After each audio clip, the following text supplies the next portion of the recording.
Can I begin by congratulating my honourable friend, the member for Westmoreland and Lonsdale, for securing this important debate.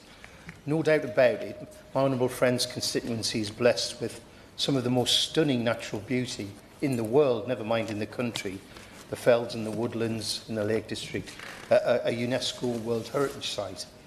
The illegal sewage dumping at Windermere by United Utilities doesn't just shame our nation, it should be considered an ecological crime, and those responsible must be held accountable and face the full force of the law. While the Lake District is world-renowned, I'm equally proud to represent a hidden gem, the Durham Heritage Coast, or to be precise, the East Durham Heritage Coast.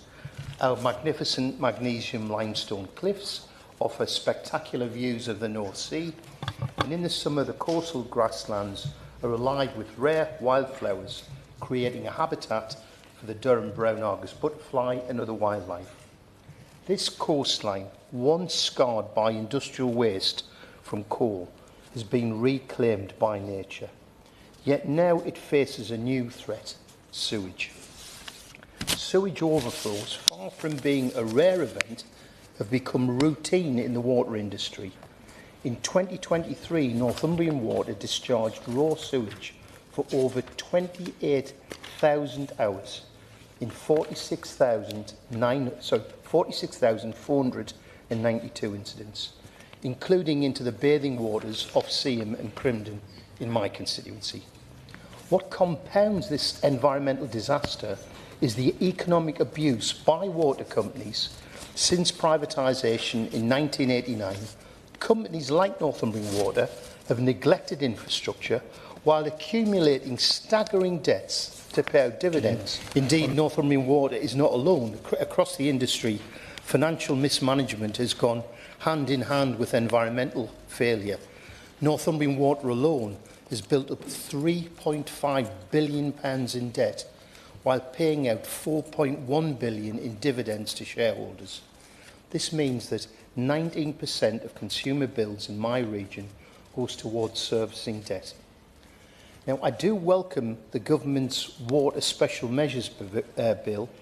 Its provisions to block bonus payments for executives, require annual pollution reduction plans and improve transparency on sewage discharges. These are all crucial. The tougher penalties, including the threat of imprisonment for those impeding investigations, are necessary steps. But while we're moving in the right direction, I fear this won't be enough to address the scale of the problem. Yes, the bill strengthens regulation, and it is certainly more robust than anything proposed by the opposition now or when in government. But will it solve the underlying issues?